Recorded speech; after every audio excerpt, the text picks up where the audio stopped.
All right. Thank you, Svetlana, for the introduction. And I want to thank the organizer for giving me the opportunity to speak here and to accommodate a virtual talk. I know this is not ideal, but feel free to interrupt me anytime during the talk. And for those of you who are in the lecture room, I may not be able to hear you very well, so please yell at me so I turn my volume up. Okay, let's get started. So I'm going to talk about unique continuation. So let me first remind you the classical unique continuation property. So if we have a harmonic function in the domain, suppose we know that the harmonic function vanishes at an interior point to infinite order. What that means is that near this point x, this function decays to 0 faster than any polynomial of any degree n. Then it follows that this harmonic function has to be vanishing everywhere. In the same spirit, there's a large class of quantitative unique continuation results, which is to use the local information on the growth rate of the harmonic function, similar to the property over here, the fact that u vanishes at a single point to infinite order. We want to use this local information to deduce some global estimate about the harmonic function. I'm going to talk about joint work with Carlos Kenig. The motivation of our work is the following. So if we have a harmonic function in a planar domain, let me draw as I speak. So I have a harmonic function in a planar domain, and suppose that the gradient of this harmonic function vanishes on a boundary set with positive curve length, then it's not hard to show that this function, this harmonic function, has to be constant everywhere. So this just follows from the fact that logarithm of the modulus of the gradient is subharmonic in R2. Okay. So inspired by this, Burrs asked the following analogous question in higher dimensions. The question is, in higher dimensions, suppose we know that there is a boundary set with positive surface measure, such that both the harmonic function and its gradient vanishes on that set. So we have a large enough set for which both u and its gradient vanishes. Does this propagate to the interior, meaning that do we have that u must vanish everywhere? I'm sorry to interrupt. Could you specify, so we're speaking of any domain with any boundary, or there are some conditions on the domain for this to be valid? For now, any domain.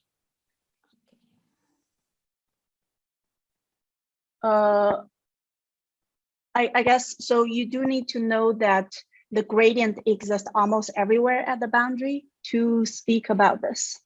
Yeah, I'm still a bit confused, but I'll check in my corner not to embarrass myself and then come back to you with questions. Okay, I'll speak about more precise domains in the precise results later. Yeah.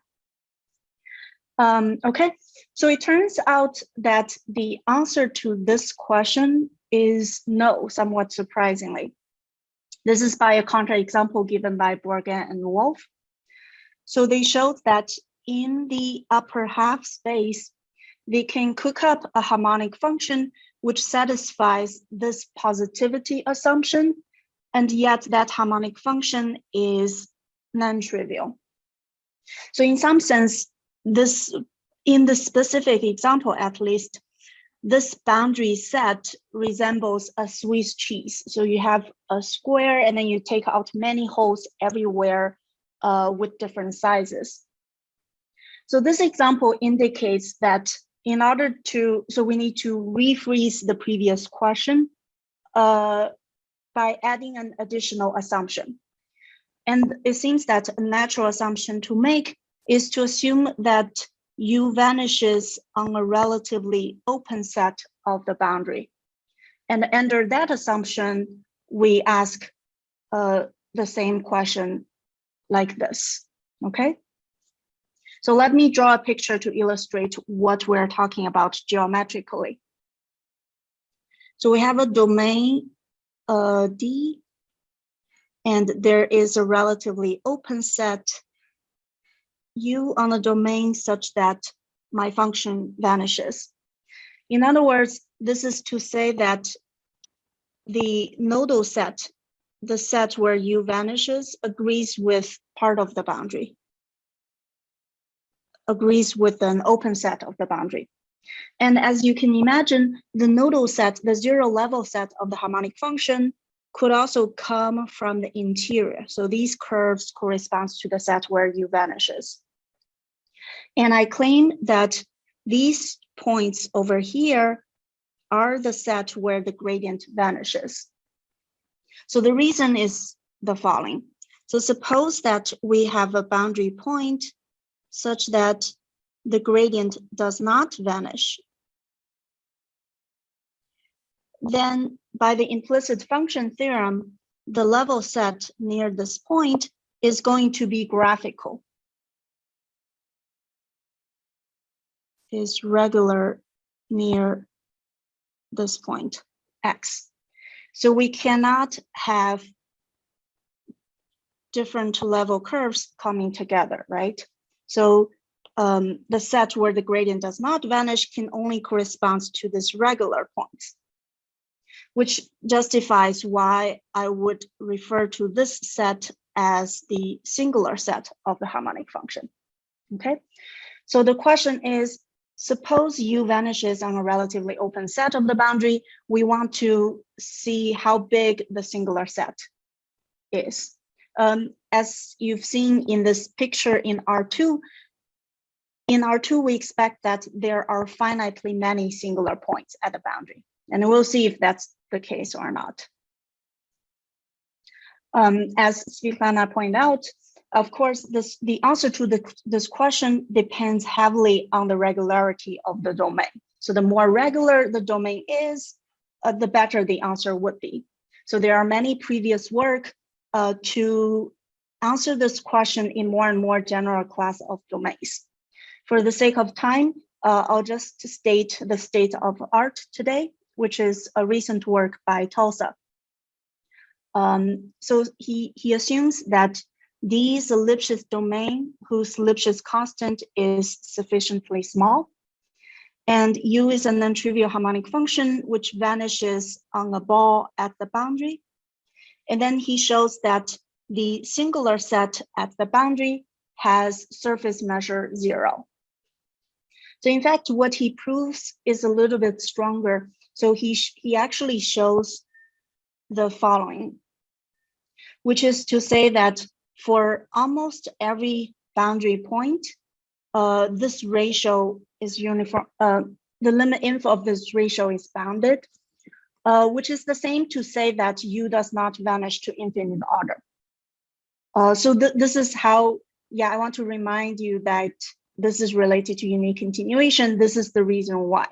So let's see why these two statements are equivalent. So you can see that, let's say that U of X grows like X to some power N.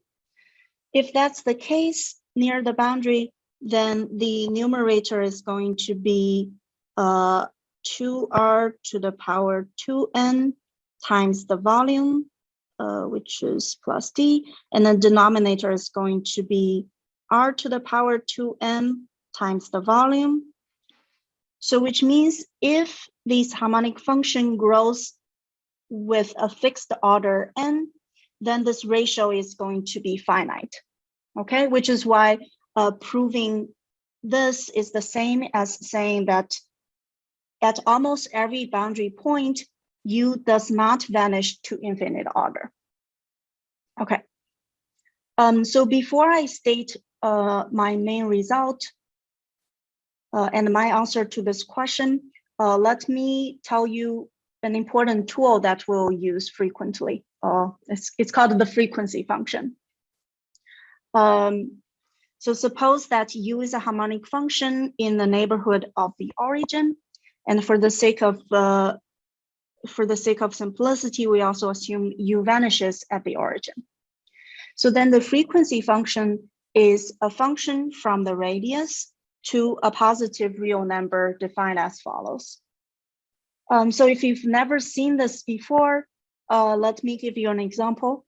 So if the harmonic function is nothing but a homogeneous harmonic polynomial of degree n, then the frequency function is constant, and it always equals to the degree of this harmonic polynomial.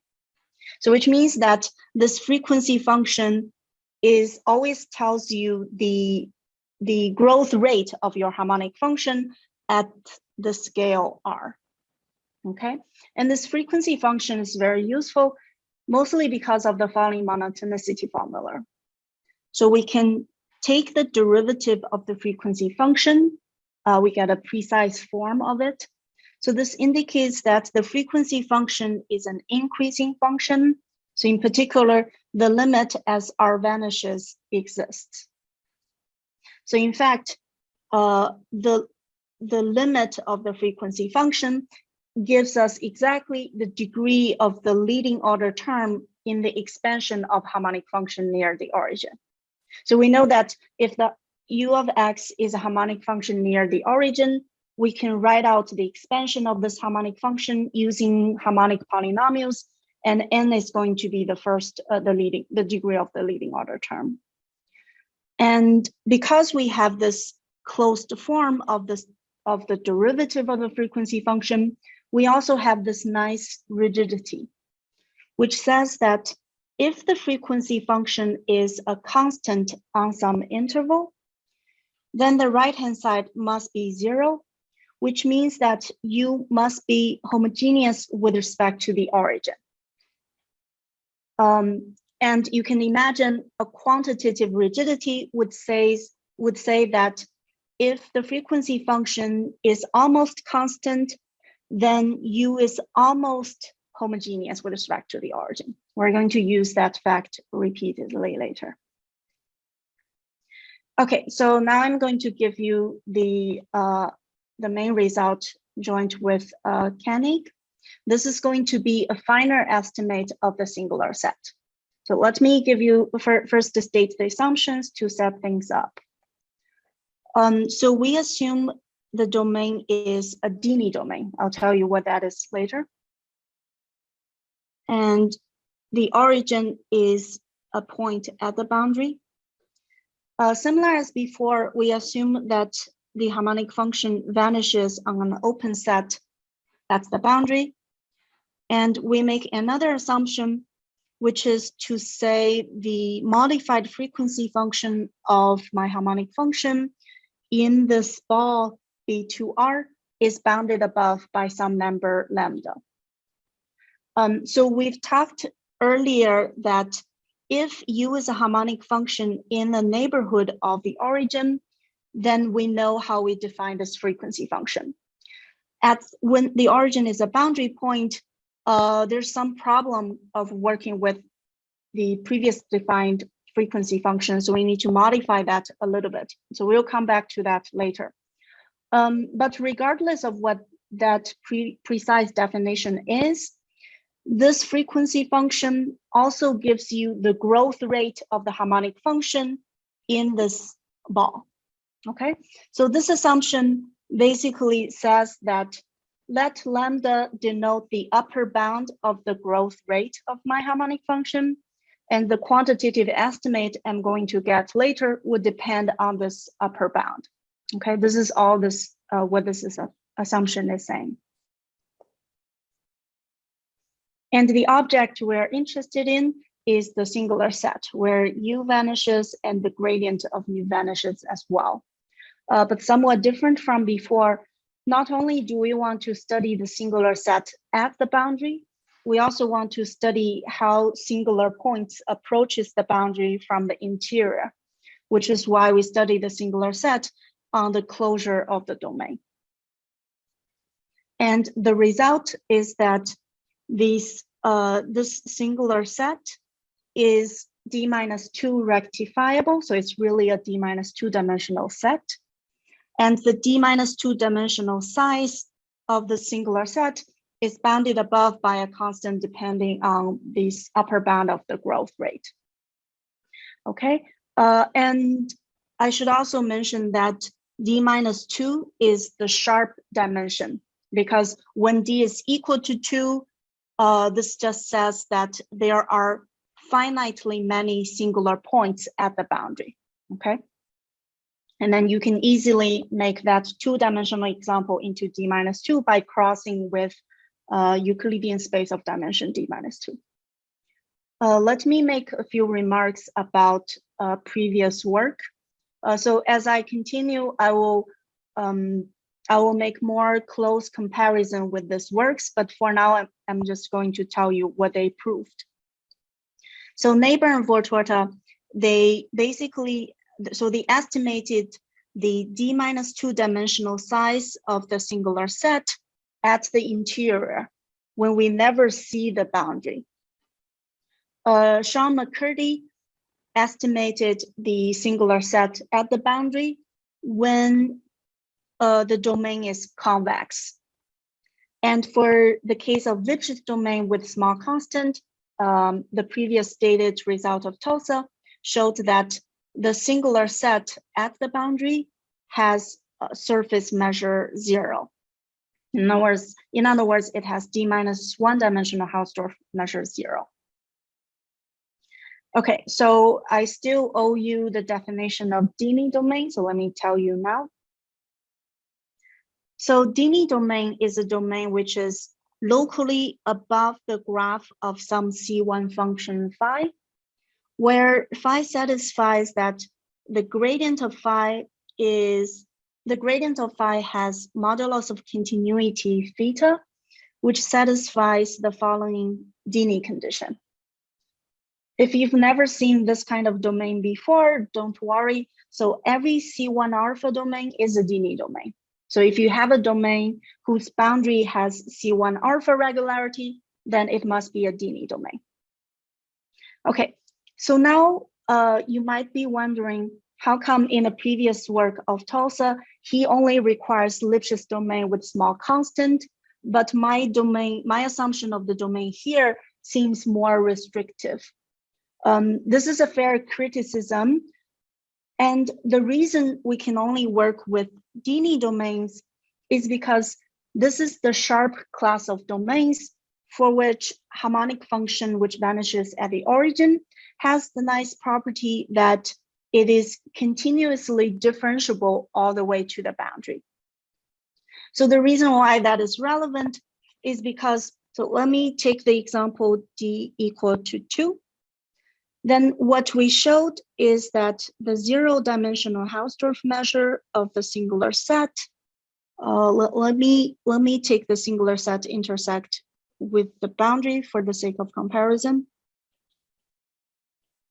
So this is what we proved.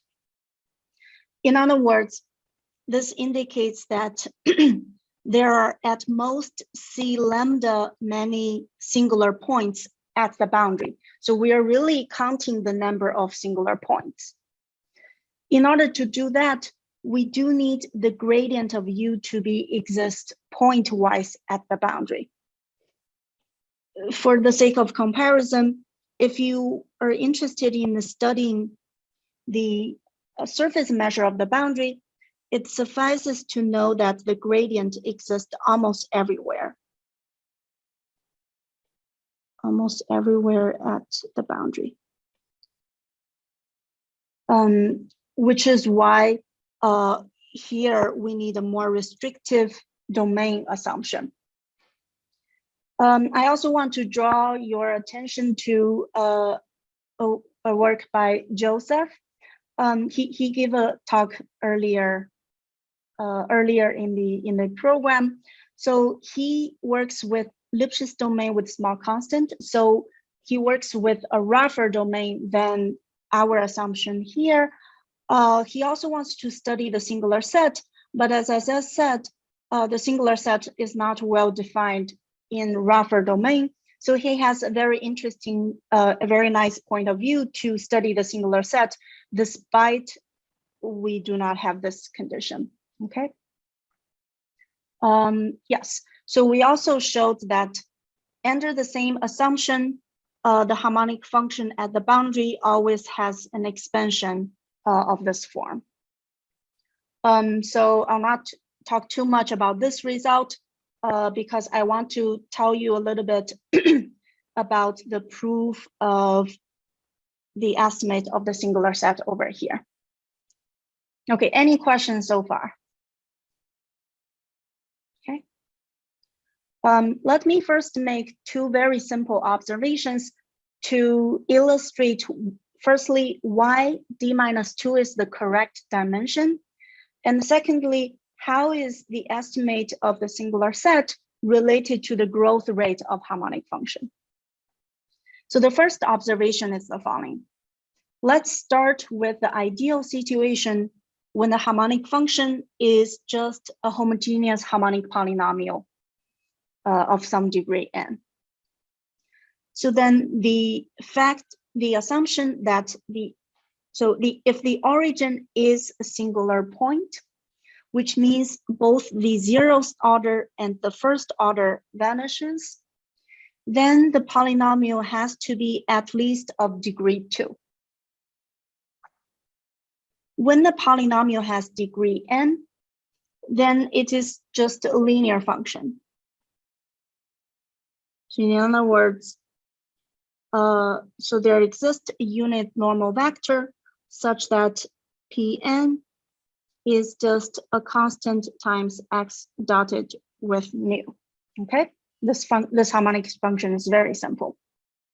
In this case, our harmonic function is invariant with respect to the hyperplane, which is the nu perp.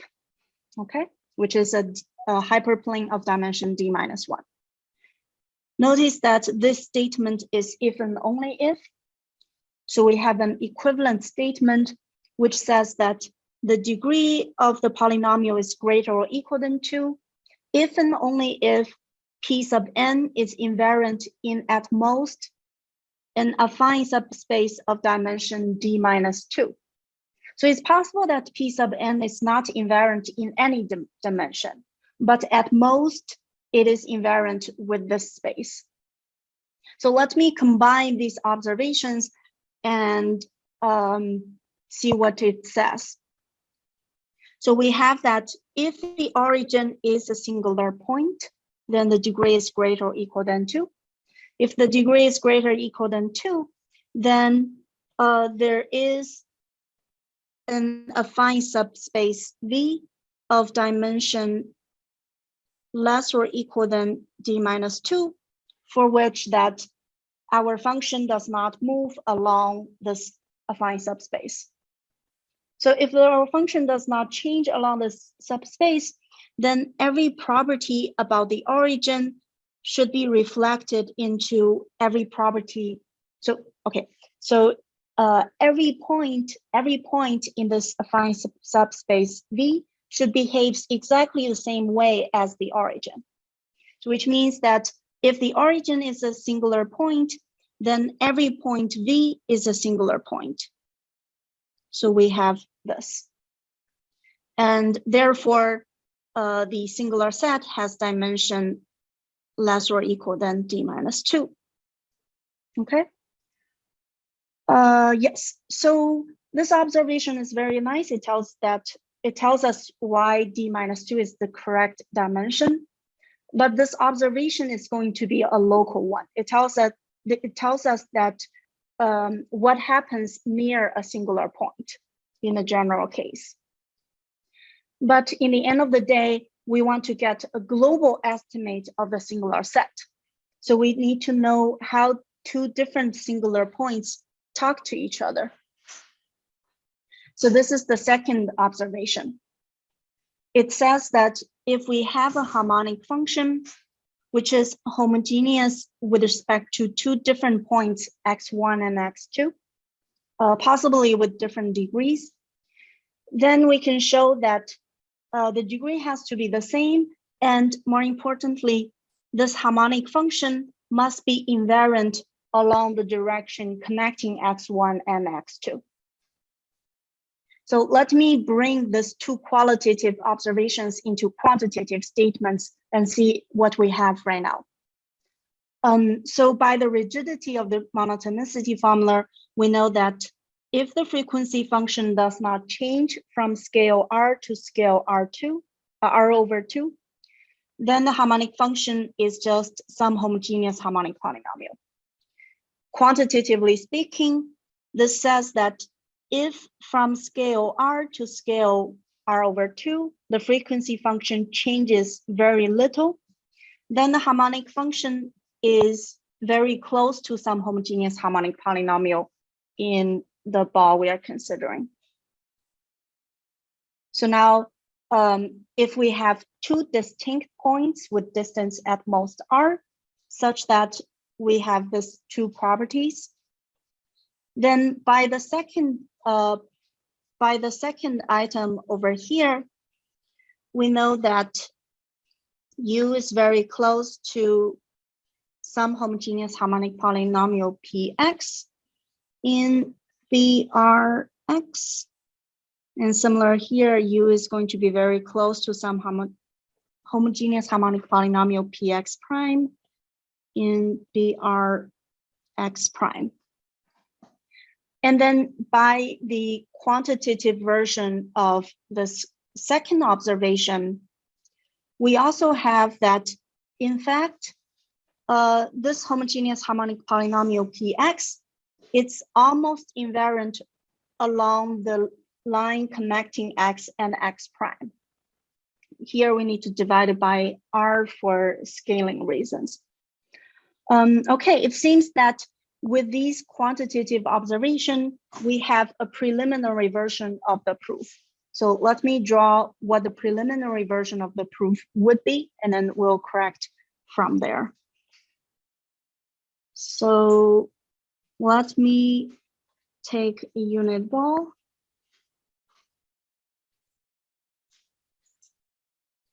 I can only draw a unit ball in R3, so let's do that. So this is the origin. So assume without loss of generality that the origin is a singular point, and it also satisfies the small frequency drop assumption we've talked about earlier. Okay, so now we want to consider all these singular points. Oh, sorry, all the singular points x in the unit ball, which also has this small frequency drop assumption.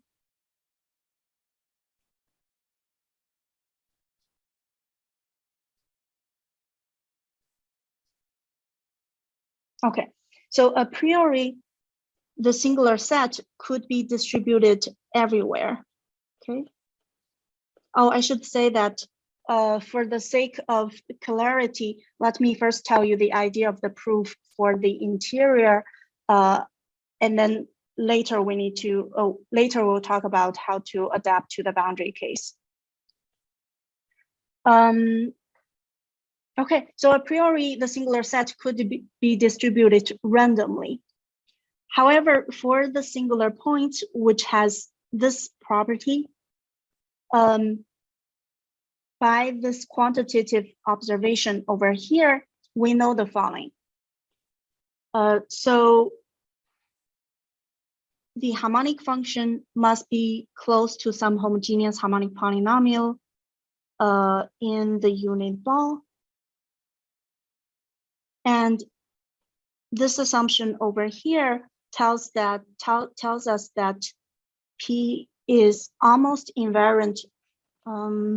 P is almost invariant along the line connecting these 2 points. So let's say that this point x over here satisfies this assumption. Then we know that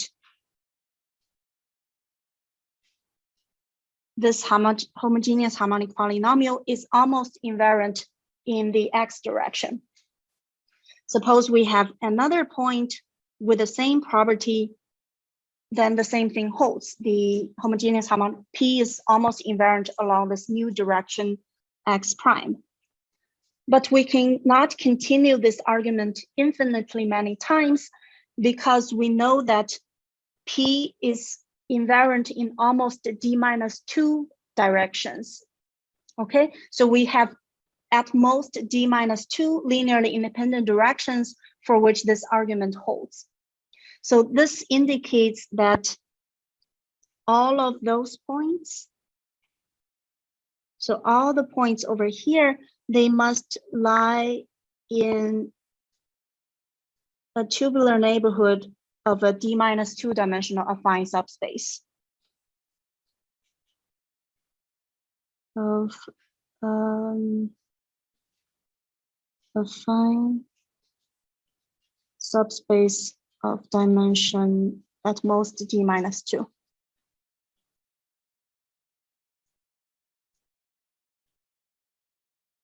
In the case of d equals to 3, we just have that all the points, all the singular points with this property, they must lie in the tubular neighborhood of a line. So basically, all the points should lie in this tubular neighborhood over here. So we shouldn't have those points at all. Okay. All right, so this seems very nice, but the problem is, so you might be wondering, how come I only consider points with this property? So what if x is a singular point such that it does not satisfy this property? What do we do with those? How do we cover those points? Okay. So for those points, recall that the frequency function is monotone increasing.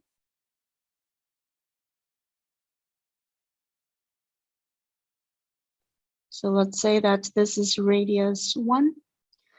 And because we have an upper bound for the frequency function, so the frequency function is monotone increasing, but it never exceeds a constant multiple of the upper bound lambda.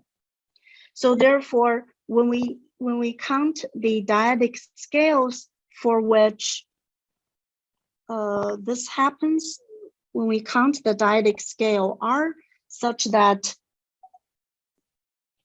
the drop of the frequency function at this scale is very big, this can only happen finitely many times. In fact, this can only happen C lambda over delta many times. So if something is finite, we don't care about it. We only care about the things that would happen infinitely many times, which is why we pay more attention to this small frequency drop scenario. Okay, so from now on, I'll only care about those points over here. Okay, so however, there's still another subtlety. So let me illustrate what that is. So suppose that x, okay, what happened? Okay, suppose that we have a singular point with whose frequency function stays constant for a really long time. Let's say that the frequency function from 1 to the negative 1000 does not change by delta. Okay, so of course it follows that the frequency function at scale 1 has small drop. The frequency function at scale 1/2 has small drop as well, etc., etc. So you can imagine if we use the previous preliminary argument, we are going to first start with the scale 1/2, and then iterate at the scale 1/2, etc., etc. So you can imagine every time in the iterative process, we are going to get a constant. So when we combine all those iterative steps together, we are going to get a constant to the power 1000, because we need to repeat this argument 1000 many times. So that is not very good, because depending on the point, this scale may be very small, okay? So that indicates that we need a more effective covering than the previous one. So how about we do that? So for every singular point, we are going to take the radius Rx, which is the smallest scale for which we have delta frequency drop, such that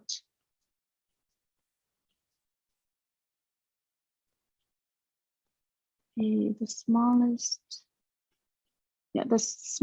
scale R, such that this holds. And then we are going to cover the singular set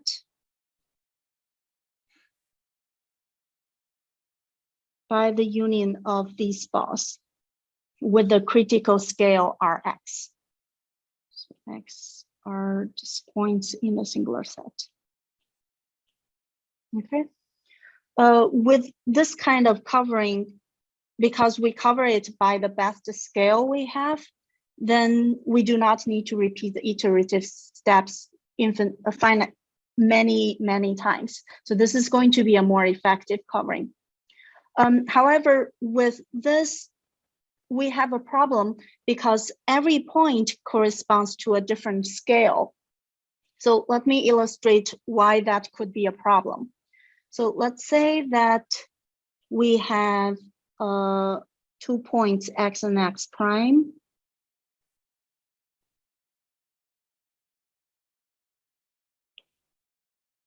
So this is my point X, this is my point X prime.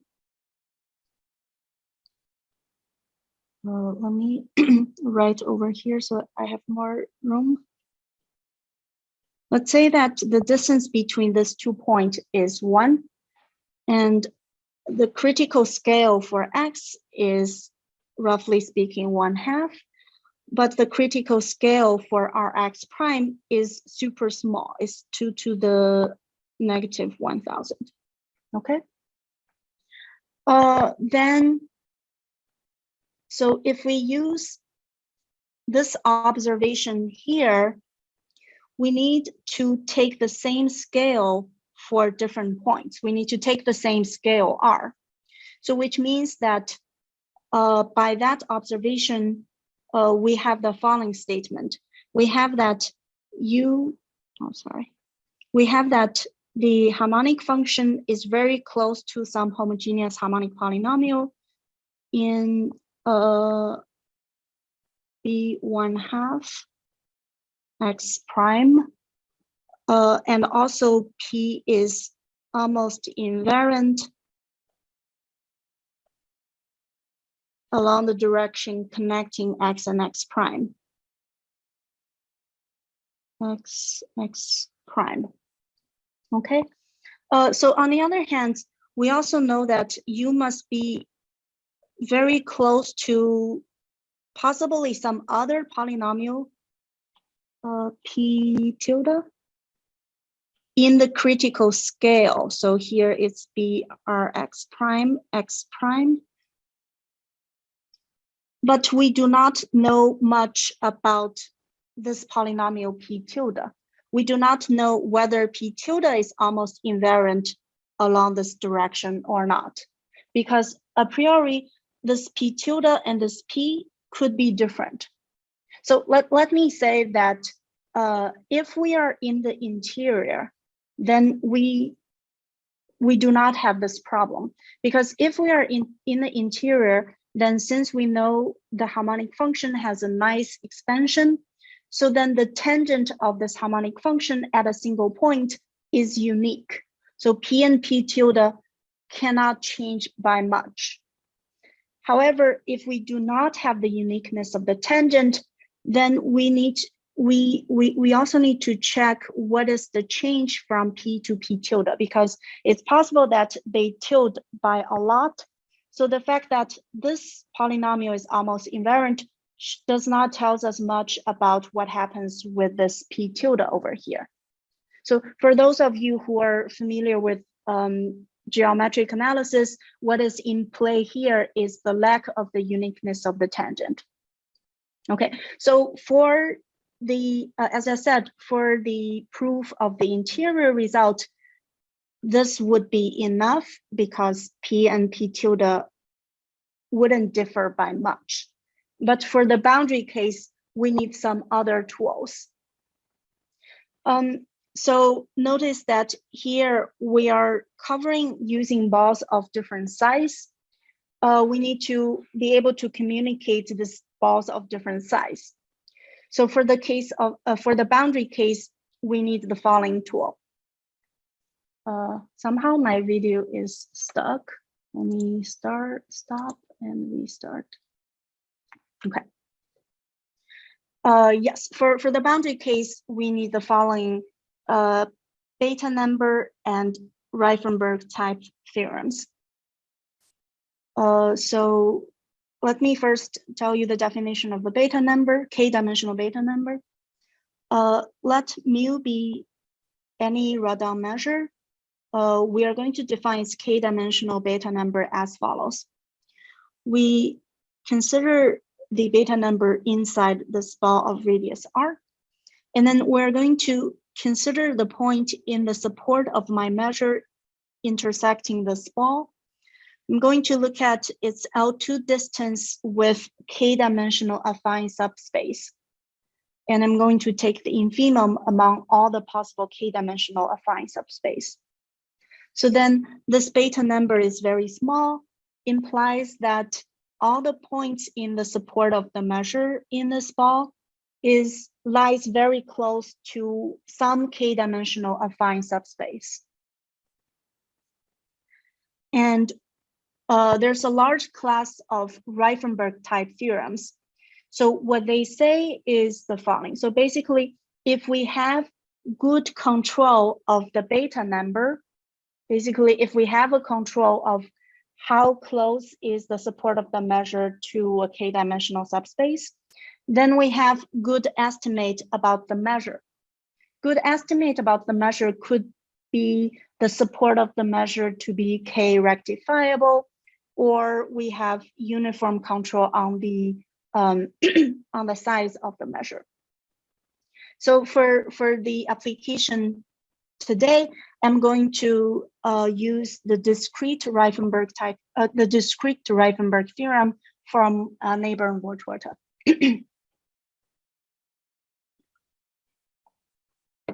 Yeah, this theorem is a mouthful, but excuse me.